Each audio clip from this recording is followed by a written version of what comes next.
ఈరోజు మొన్ననే చూసాం తిరువూరు ఎన్నిక. ఇప్పుడు కూడా జరుగుతూ ఉంది. ఇన్ఫ్యాక్ట్ తిరువూరు ఎన్నిక చూస్తే ఆశ్చర్యం కలిగించే నెంబర్సు. ఎందుకు ఎన్నికలు చేస్తూ ఉన్నారో కూడా ఎవరికి అర్థం కాదు. అక్కడ తిరువూరు పరిస్థితి ఏమిటి అని అంటే 17 వైఎస్ఆర్సీపీ గెలిస్తే 20లో 3 టీడీపీ. మా తెలుగుదేశం పార్టీ ఎక్కడ గెలుస్తుంది, ఎందుకు గెలుస్తుంది, అసలు పోటీ ఎందుకు పెడతా ఉన్నారు? అయినా దాన్ని కూడా లాగేసుకోవాలి అని చెప్పి తాపత్రయంతో బలవంతం చేసి ప్రలోభాలు పెట్టి 17 మందిలో నుంచి ఒక 5 మందిని లాక్కొని చివరికి వైసీపీ 12, తెలుగుదేశం పార్టీ 8కి వచ్చినారు. అక్కడ కూడా ఎన్నిక కూడా ఇప్పటికీ మెజారిటీ మనమే కాబట్టి ఎన్నిక ఎప్పుడైనా మనమే గెలవాలి. ఆ ఎన్నిక కూడా జరగకోకుండా ఏకంగా పోలీసుల ఆధ్వర్యంలో ఎన్నిక ఆపుతూ ఉన్నారు. మన వాళ్ళందరినీ హౌస్ అరెస్టు, వాళ్ళందరినీ రోడ్ల మీదకి తీసుకొచ్చి నిలబెట్టినారు. ఈరోజు హౌస్ మోషన్, కోర్టులో హౌస్ మోషన్ ఈరోజు మనం మూవ్ చేసి ఈరోజు ఆ ఎన్నికకి సంబంధించి ప్రొటెక్షన్ ఇచ్చి పోలీసు వాళ్ళని తీసుకొని పోయి ఎన్నిక జరిపించమని చెప్పి కోర్టులు చెప్తే ఆ ఎన్నిక జరుగుతుందో జరగదో కూడా ఇంకా తెలియదు. నరసరావుపేట 17 వైసీపీని గెలిచింది. ఈరోజు వైసీపీ 13, తెలుగుదేశం పార్టీ ఈరోజు 3, ఒకరు చనిపోయినారు. సో ముగ్గురే ఉన్నప్పుడు, ఇప్పటికీ మనకి మెజారిటీ ఉన్నప్పుడు తెలుగుదేశం పార్టీ ఏ రకంగా గెలుస్తుంది? కానీ కోరం లేకపోయినా కూడా మేమే గెలిచేసినామని చెప్పి డిక్లేర్ చేసుకున్నారు. కారంపూడి 14 వైసీపీ, 14 వైసీపీనే గెలిచింది.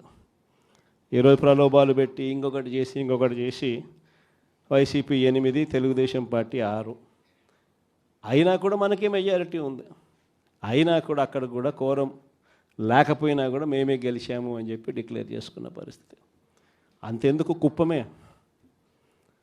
మున్సిపాలిటీ దగ్గర నుంచి మొన్న జరిగిన రామకుప్పం ఉప ఎన్నిక దాకా కూడా ఎక్కడ చూసుకున్నా కూడా ఇదే పరిస్థితి. ఈరోజు ఇక్కడే ఉన్నారు. ఎందుకు ఇదే రామగిరి నియోజకవర్గంలో, ఇదే రామగిరి మండలం చూస్తే ప్రకాష్ కాన్స్టిట్యున్సీ, ఇక్కడ వైసీపీకి సంబంధించి 10 మందిలో వైసీపీ 9 గెలిచింది. తెలుగుదేశం పార్టీ గెలిచింది కేవలం 1. మరి అలాంటప్పుడు ఎన్నికెందుకు జరపాల? ప్రజాస్వామ్యంలో ఒక పార్టీ టికెట్ మీద, ఒక పార్టీ బీఫామ్ మీద, ఒక పార్టీ గుర్తు మీద గెలిచినప్పుడు ముఖ్యమంత్రిగా ఉన్న మనమే దాన్ని కాపాడలేని పరిస్థితిలో మనమే పరిపాలన చేస్తూ ఉన్నప్పుడు, మనమే ప్రజాస్వామ్యాన్ని దగ్గరుండి పోలీసులను పెట్టి మరీ కూనీ చేయించమని చెప్పి మనమే ప్రోద్బలం చేస్తూ మళ్ళీ రాజకీయాలు చేస్తూ ఉన్నప్పుడు ఎందుకు ఈ రాజకీయాలు చేస్తూ ఉన్నాం? ఈరోజు ఇదే రామగిరిలో ఇప్పటికీ కూడా 6 మంది మనము, 9 మందిలో 3 వాళ్ళు లాక్కున్నారు. అయినా ఇంకా 6 మంది మనమే మెజారిటీ. ఎన్నిక పెడితే మనమే గెలుస్తాం. కానీ ఎన్నిక పోస్ట్పోన్ చేస్తూ ఉన్నారు. చివరికి కోరం లేదని చెప్పి అది కూడా వాళ్ళ ఖాతాలో వేసుకుంటారు. ఇది జరుగుతూ ఉంది. పాలకొల్లు కూడా ఇక్కడికి వచ్చినారు కూడా బలవంతం చేస్తే 18 మందిలో వైసీపీ 14, టీడీపీ 4 గెలిచింది. ఒకరిని లాక్కున్నారు ఎంతో కష్టపడితే. మిగతా వాళ్ళందరూ గట్టిగానే ఉన్నారు.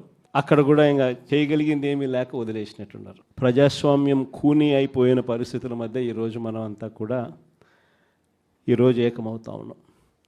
మామూలుగా ప్రతి ప్రభుత్వానికి కూడా ఒక సంవత్సరం పరిపాలన చేస్తే ప్రభుత్వ వ్యతిరేక ఓటు అనేది అంతో ఇంతో ఉంటుంది. అది మామూలుగా సంవత్సరం పరిపాలన చేసిన పార్టీకి ఈ లెవెల్లో మామూలుగా ఎక్కడైనా ఉంటే, చంద్రబాబు నాయుడు గారి పరిపాలన చేస్తామని తెలుగుదేశం పార్టీకి మాత్రం ఈ సంవత్సర కాలంలోనే ఇక్కడ ఉంది. ప్రభుత్వ వ్యతిరేక ఓటు అనేది ప్రజలు కూడా ఏ స్థాయిలో చంద్రబాబు నాయుడిని ద్వేషించుకుంటా ఉన్న పరిస్థితి ఉంది అని అంటే, ఆ ద్వేషం ఈ స్థాయిలోకి ఇప్పటికే సంవత్సరం కాలంలోనే వచ్చింది. గ్రామాలలో మొట్టమొదట కనపడేది ఏమిటి? ఈ స్థాయి నుంచి పిల్లలు మొదలు పెడతారు. చంద్రబాబు నాయుడుని ప్రశ్నించడం, చంద్రబాబు నాయుడు గారి కార్యకర్తలను ప్రశ్నించడం, చంద్రబాబు గారి నాయకులను ప్రశ్నించడం, ఈ స్థాయి నుంచి చిన్నపిల్లలు సైతం మొదలు పెడతారు. నా 15,000 సంగతి ఏమిటి అని ఈ స్థాయి నుంచి పిల్లలు మొదలు పెడతారు. ఎన్నికలప్పుడు ఏమని చెప్పాడు? ఇంటింటికి పోయాడు. ఇంటింటికి కరపత్రాలు పంచినారు, ఇంటింటికి బాండ్లు అన్నాడు, ఇంటింటికి పోయి ఏం చెప్పినాడు. ఇంట్లో చిన్నపిల్లలు మీ ఇదే పాలకొల్లు నుంచి వచ్చిన కార్పొరేటర్లకు అయితే ఇంకా బాగా చక్కగా తెలుసు.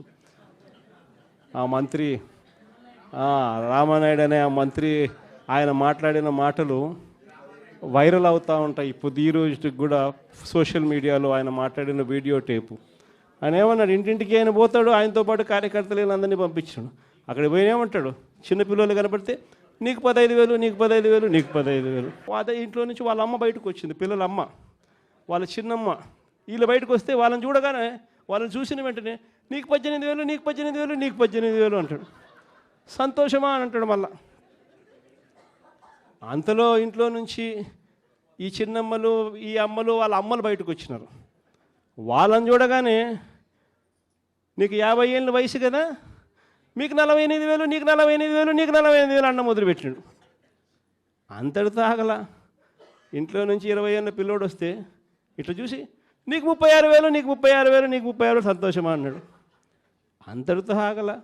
ఆ ఇంట్లో నుంచి ఒక రైతు బయటకు వచ్చినట్టు కండువా కప్పుకొని, రైతు అని చెప్పి ఎప్పుడైతే చూశాడో నీకు 26,000, నీకు 26,000, నీకు 26,000 అన్న మొదలుపెట్టాడు. ఇలా మనం చెప్పిన దానికన్నా కూడా 3 ఇంతలు 4 ఇంతలు ఎక్కువగా ఇస్తాము అని చెప్పి ప్రతి ఇంటికి కూడా వీళ్ళు చెప్పిన మాటలు వీళ్ళను వెంటాడుతూనే ఉంటాయి. ఏ ఒక్కరింటికి వీళ్ళు వెళ్ళలేని పరిస్థితి రాష్ట్రంలో ఈరోజు నెలకొని ఉంది. ఒకవైపున ఇలాంటి రాజకీయ పరిస్థితులు ఒకవైపున ఉన్నాయి. మాట మీద నిలబడని రాజకీయ నాయకుడు ఈరోజు రాష్ట్రంలో ముఖ్యమంత్రి హోదాలో ఉన్నాడు. మాట ఇస్తే ఆ మాట తప్పడం కోసమే, ఆ మాట అంటే వెన్నుపోటు పొడవడమే అని చెప్పి డెఫినేషన్ ఇస్తూ రాజకీయాలు చేస్తూ ఉన్న వ్యక్తి ఈరోజు ముఖ్యమంత్రి స్థానంలో కూర్చొని ఉన్నాడు. మరోవైపు రాష్ట్రంలో ఏది కూడా పట్టించుకునే పరిస్థితి లేదు. ఈరోజు స్కూళ్ళన్నీ కూడా నిర్వీర్యమైపోయిన పరిస్థితి కనిపిస్తుంది. ఇంగ్లీష్ మీడియం బడులు గాలికి ఎగిరిపోయిన పరిస్థితులు. గోరుముద్ద అన్న పథకం ఈరోజు కనీసం తినడానికి ఇబ్బందికర పరిస్థితులు పిల్లలు ఉన్న పరిస్థితులు. ఈరోజు ఆ పథకం వెళ్ళిపోయిన పరిస్థితి. నాడు నేడు పనులు ఆగిపోయిన పరిస్థితులు. పిల్లల చేతుల్లో ట్యాబులు పెట్టి 8వ తరగతికి వచ్చేసరికి చిక్కటి చిరునవ్వుతో పిల్లలు కనిపించే పరిస్థితి ఈరోజు తెరమరుగైపోయింది. అమ్మఒడి అనే పథకంతో పిల్లలను ప్రోత్సహిస్తూ బడులకు పంపించే తల్లులకి ఈరోజు కనీసం పలకరించే పరిస్థితి కూడా లేని పరిస్థితిలో బడులు తయారయ్యాయి. మరోవైపున పేదవాడి వైద్యం గురించి కనీసం ఆలోచన చేసే పరిస్థితిలో కూడా ఈ ప్రభుత్వం లేదు. ఏ పేదవాడికైనా కూడా వైద్యం అవసరమైనప్పుడు ఆ పేదవాడికి ప్రభుత్వం తోడుగా ఉంది అన్న భరోసా ఇవ్వగలగడం ప్రభుత్వ కనీస బాధ్యత.